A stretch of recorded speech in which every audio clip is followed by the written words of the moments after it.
Welcome to NEWS.am. This is Factor of Power. Today our exclusive guest is the former US co-chair in the OSCE Minsk group, Mr. Carey Cavanaugh. Professor Cavanaugh, thank you very much for this opportunity in joining us. It's good to talk with you today.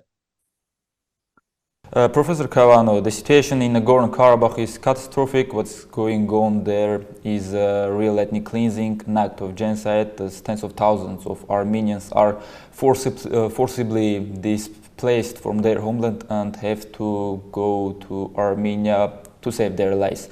What do you think? Why we reached this devastating point? It's sad we reached this point because I think there were repeatedly in the past the potential to have a very different outcome. We saw in 3 decades of peace talks several points where it looked like something could have been accomplished that would have been able to bring about a normal peace through diplomatic dialogue.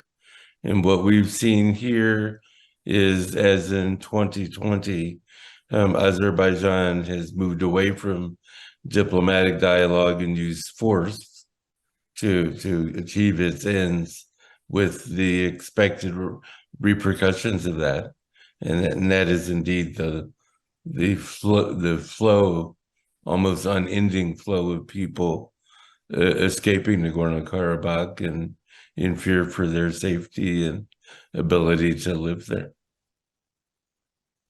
Professor Cavanaugh, the most repeated phrase used by the mediators throughout these years regarding the Nagorno-Karabakh conflict was that it had no military solution, but the time showed that unfortunately it did. In 2020, as you mentioned already, Azerbaijan launched the war and partially solved this problem, and now using again military force actually took full control of Nagorno-Karabakh, expelling Armenians from their homeland and making them to become refugees. So what do you think? Why the efforts for the peaceful solution of international mediators failed? It's hard to know the thinking inside of Baku, because the signals that had been coming out had been fairly positive, that they felt the diplomatic dialogue underway with the European Union was going well. Prime Minister Pashinyan had talked about recognizing the territorial integrity of Azerbaijan and not claiming that Nagorno-Karabakh was not part of that. So it looked as if those things were going to be resolved anyway. So why they took this step when they were under significant pressure from the United States, from France, from others, not to do so, and indeed were providing assurances they wouldn't do so, that's hard to know. My guess, and again it's a guess, is that President Aliyev saw an opportunity to do this. He saw that when the blockade was initiated on the Lachin Road, that no real action was taken to open that road. And then he saw even more in June, when that blockade was made more severe, still no action was taken.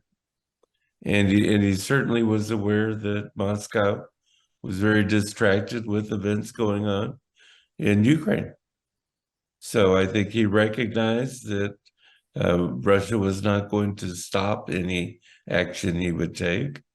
And he looked for an opportunity to then move militarily, which he has done. Through the recent months, Professor Cavanaugh, the United States, the European Union as mediators have been periodically announcing that Azerbaijan must give concrete and strong guarantees to the people of Nagorno-Karabakh for their security and their key rights. But these demands are already outdated. And right now, why there was no essential pressure on Azerbaijan to prevent this scenario? Why the United States and other actors do not impose, for example, sanctions on Azerbaijan to prevent this scenario? But my expectation is those things are under consideration now. Being able to impose them to prevent it If nothing was happening, if the dialogue appeared positive, I don't think you would see European states imposing sanctions when those meetings that were taking place looked like they had some chance of success. The aim had always been on the part of Western powers and the part of Russia that this be resolved through political dialogue and negotiation, and they had worked toward that. The challenge of that is that isn't a process where the Europe or the United States can impose on the parties a solution. It's a process to help the parties themselves find a solution. And where they came close to finding it several times, they didn't cross the line and embrace it or have the political courage to prepare the population and take the steps needed to achieve it. It's a failure of modern mediation. It shows the difficulties of it, but it's also a political failure to not have been willing to try harder to take steps that would benefit the people more. I think no one can be happy with this outcome. And even Baku, if Baku is happy with this outcome, I do not believe personally this solves this dispute. This dispute, this is a change. This isn't a peace agreement. It's a change in the status quo. And we've seen in the Caucasus, and we've seen in this dispute in the past, changes in the status quo. Armenia had great success on the battlefield in the mid-1990s. Now, Azerbaijan has great success on the battlefield too. It doesn't mean there won't be tensions remaining from this fighting. Today, as people are fleeing, and I think it's essential they were given choice. That people have to decide for themselves, do you personally feel safe? You know, it's not a case of people should tell them, no, stay there, you must stay there. No, they need to have that choice. They don't feel safe. And to me, that I have friends and acquaintances in the region. That does not surprise me. You just lived through a 10-month blockade. You just saw a lightning military strike. You've seen what's happened in the past with fighting in the 90s, in 2020, in the constant skirmishes back and forth for decades. There is no confidence that either side wouldn't do things, or let me phrase it this way. There's no confidence that things could not occur from either side that would be violations of human rights, that would be excessive, that would be improper. And now, with the collapse of the local authorities in Nagorno-Karabakh, there's no one who the remaining population could turn to, aside from Azerbaijani police. Professor Cavanaugh, in one of your last tweets, you have stressed that even if all remaining ethnic Armenian population flees in face of blockades and renewed fighting, this dispute will remain. So it's interesting, why do you think so, and do you stick this viewpoint yet? I think because again, you the fundamental questions of how people live together in harmony, where the people of Nagorno-Karabakh, of that region, have lived for centuries. Here we see people fleeing, they don't feel comfortable that they would be secure. Are they able to go back? If later, after the fighting has passed, is there a confidence you could return? Those provisions would have been worked out in a political solution. When we were looking at a political solution in Key West, Florida, when Russia, the United States, and France were working closely together on this dispute, we spent a lot of time looking at Shusha, how people could come together how policing of that would be managed, how property rights in that city would be managed, and how you would provide a transition period.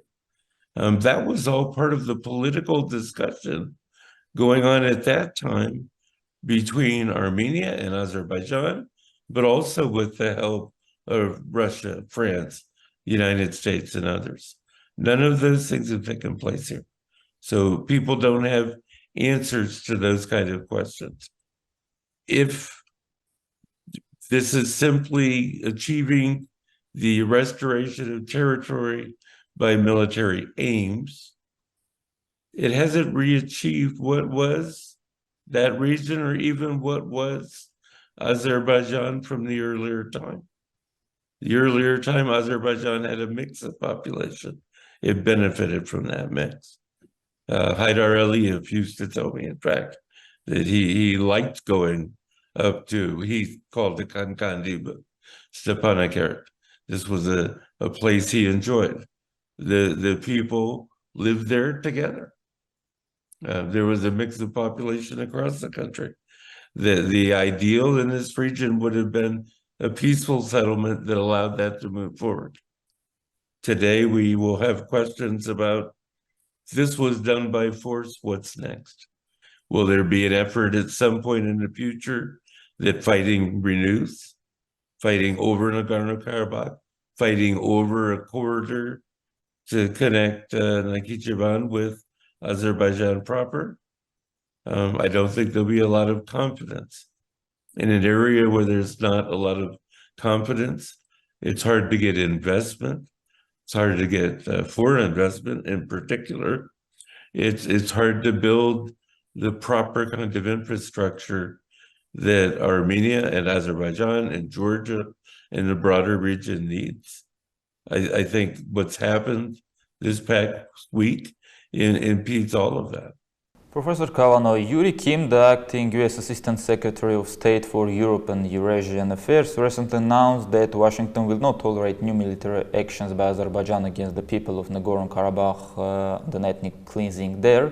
But now, when the ethnic cleansing is fully underway and the population and the people of Nagorno-Karabakh is forced to leave its homeland, US high-ranking officials are only saying that the United States can provide financial support, for example, for the refugees. So why is Azerbaijan so important for the United States that the forcibly displacement of Armenians from Nagorno-Karabakh won't lead to any aftermath for Baku?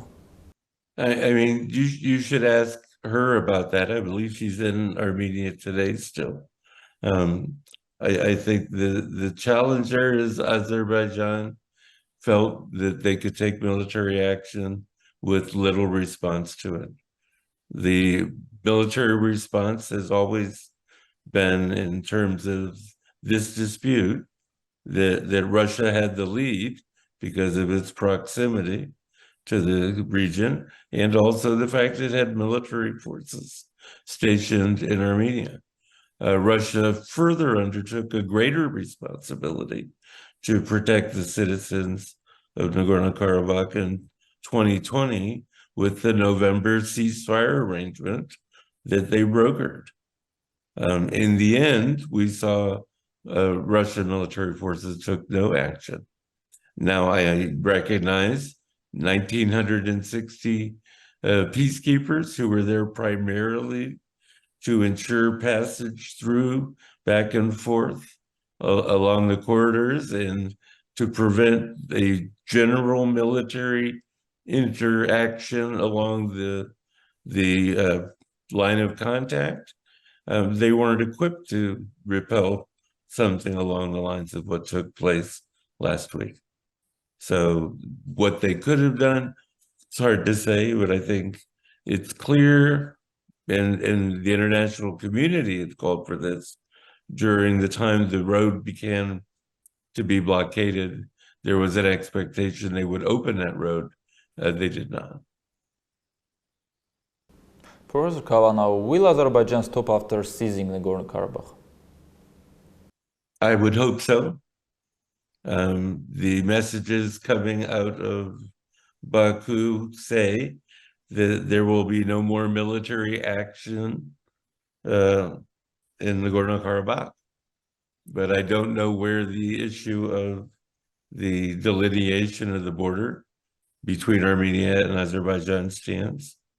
I know there have been several instances where Azerbaijan has encroached on small bits of Armenian territory. And I know there's a great desire for a corridor linking Azerbaijan to Nakhichevan. Whether those are seeds for future fighting is hard to say. They should not be.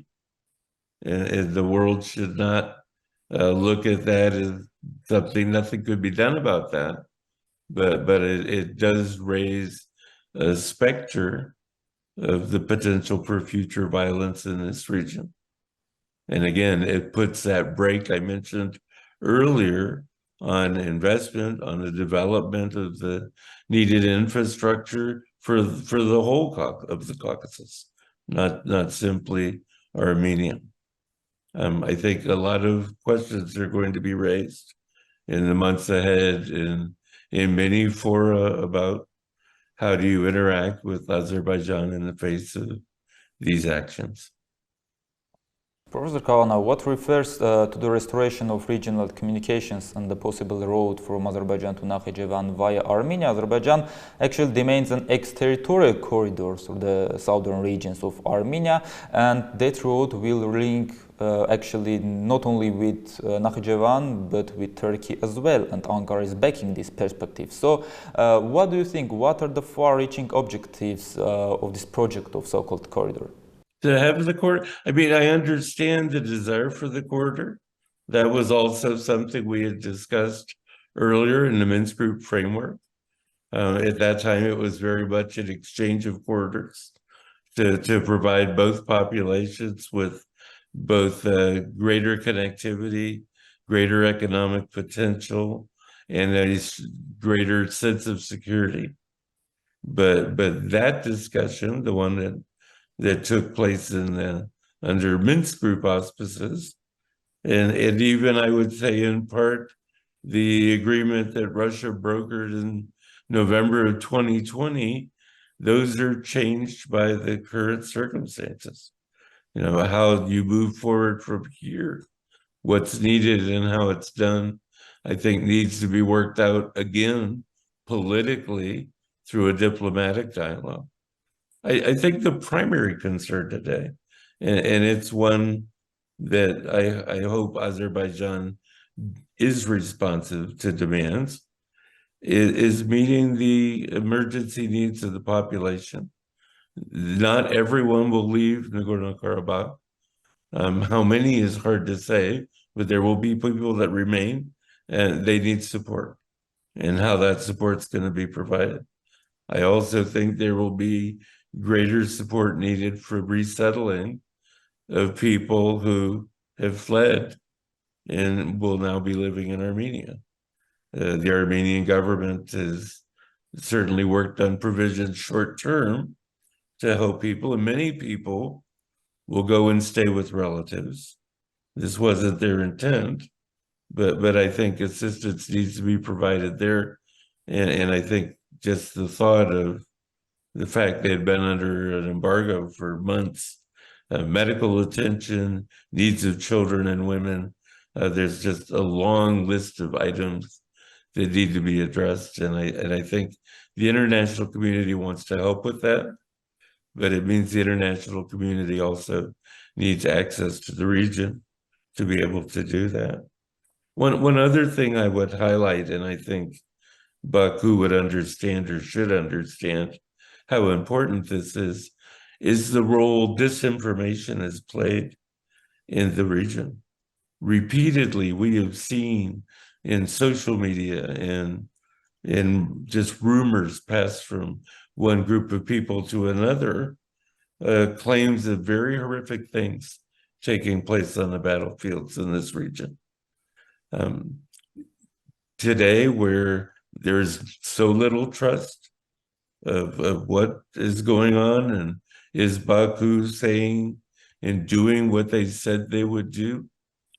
You need more monitoring of that. You need a free international press with access to this region who can say, this is true, this isn't. If people are worried I can't stay in my village, but you could, I think those outside eyes, unbiased eyes, can report in a manner that makes that possible. But without that, I think it's very hard following a 10-month blockade, 9-month blockade, following this military action to reassure people they're safe and secure. Professor Cavanaugh, returning to the issue of the restoration of communications, President Erdogan has repeatedly stressed the importance of the so-called corridor for Turkey, saying that it is to guarantee the link of Turkey with the other Turkish countries in Central Asia, as well as to become a part of the middle corridor. And these demands of Ankara have become more frequent, especially after the last military actions of Azerbaijan in Nagorno-Karabakh. So, what do you think? Is it possible that Azerbaijan will go to a new war or large-scale military operation against Armenia to open the so-called corridor, having Turkey on its back? I hope not, because again, I think that would be unbelievably short-sighted, as I think was this military action, because it does not achieve the aim that they seek. Having further war in the Caucasus, having open warfare between Armenia and Azerbaijan would simply undermine this region for decades to come. This isn't a solution to the problems or concerns the countries of the region face. You need political dialogue to advance these kind of formulas. It isn't, you will not have the world lining up to use a corridor that was fought for militarily. And a price will end up being paid for having done that kind of military action. So no, that's not a realistic means for going about achieving it. And again, if you wish to not have the population leave, discussions, and I saw them as recently as December, actually I think Christmas Day, President Aliyev talking about Azerbaijan, Western Azerbaijan, and implying that there were potential territorial claims to larger chunks of Armenia going back to the beginning of the last century.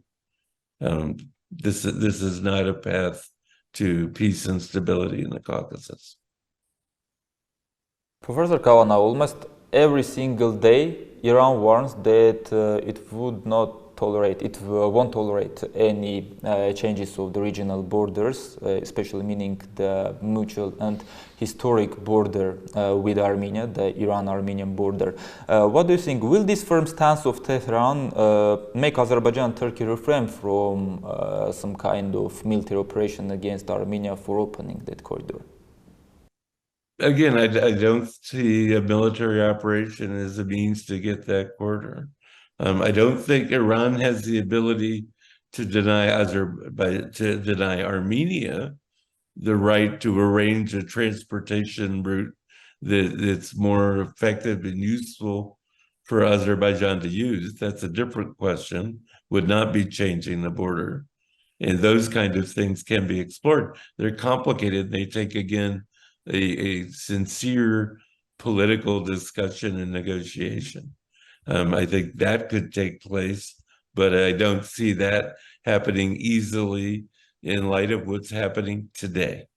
Professor Cavanaugh, but let's imagine that Azerbaijan eventually launches some kind of military operation attack against Armenia for capturing that kind of corridor. What do you think? Will Iran intervene militarily in that case? We learned at the U.S. Department of State when we begin as diplomats not to answer hypothetical questions. That's very much a hypothetical question, and it's very hard to know how Iran would act. But I would not be confident that such an operation could take place without significant repercussions from many sides. Okay, the United States strives for Armenia to make a real decision to become its partner as opposed to Russia. This is an announcement recently made by Yuri Kim, the acting US Assistant Secretary of State for Europe and Eurasian Affairs. This is the first time that Washington is openly announcing that has some kind of expectation from Yerevan regarding the relations with Russia. What is the long-term calculation, according to you, of the United States in turning Armenia into some kind of bulwark against Russia? Sorry, it's a little hard to hear you. It's raining very heavily here now, so the sound on my roof is drowning you out a little. I mean, U.S.-Armenian relations have been stable for a long time. I don't see a radical change in how that's structured. Armenia has to decide on its own what its relationship with Russia would be. I think a lot of news was made about the recent military exercise with the Kansas National Guard. That was an exercise in how to engage in peacekeeping operations. That wasn't a standard kind of military exercise of how you do interoperability or interactions beyond that. So I don't see a change shifting in that direction. I do think it's a stable relationship. I see from the Armenian government questions about what the future nature of Armenia's relationship with Russia will be, with the viewpoint being expressed by Prime Minister Pashinyan. They're not a reliable defense partner. And I will say I've heard that from many Armenians, individuals. Professor Cavanaugh, let's imagine that Armenia decides to shift from Russia to West. Let's imagine what will happen next. Will the US or other Western partners give real and strong guarantees to Armenia for its security and in other strategic spheres?